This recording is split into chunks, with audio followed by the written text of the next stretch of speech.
জামায়াত দেশকে অস্থিতিশীল অবস্থার দিকে নিয়ে যাওয়ার চেষ্টা করছে, বললেন মির্জা ফখরুল। বিস্তারিত সংবাদ। জামায়াতে ইসলামী বিভিন্ন অজুহাত তুলে দেশকে একটা অস্থিতিশীল অবস্থার দিকে নিয়ে যাওয়ার চেষ্টা করছে বলে মন্তব্য করেছেন বিএনপির মহাসচিব মির্জা ফখরুল ইসলাম আলমগীর। আজ সোমবার বিকেলে সদর উপজেলার বরদেশ্বরী বাজার ও রুহিয়া উচ্চ বিদ্যালয়ের মাঠে থানা বিএনপির আয়োজনে ইউনিয়নবাসীর সঙ্গে মত বিনিময় সভায় প্রধান অতিথির বক্তব্যে তিনি একথা বলেন। মত বিনিময় সভায় মির্জা ফখরুল বলেন, একটা দেশ তখনই উন্নয়নে যেতে পারে যখন জনগণ যখন জনগণ চায় আমরা উন্নতি করি।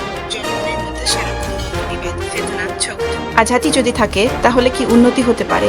যখন গণভ্যুত্থান হলো তখন আমরা ভেবেছিলাম ঐক্যবদ্ধ হয়ে কাজ করতে পারবো, কিন্তু দুর্ভাগ্য আমাদের, আমরা দেখলাম কিছু কিছু দল বিভেদ সৃষ্টি করার চেষ্টা করছে।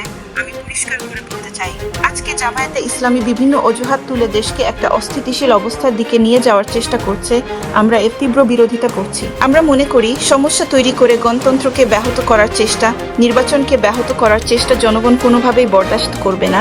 বিএনপির মহাসচিব বলেন, 15 বছর আমরা ভোট দিতে পারিনি, ভোট দেওয়ার সুযোগ এসেছে।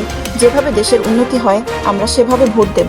আমরা যদি সরকারে যেতে পারি তাহলে কৃষক ভাইদের যে সমস্যাগুলো আছে, বীজের সমস্যা, সারের সমস্যা, পানির সমস্যা, এগুলো সমাধান করব।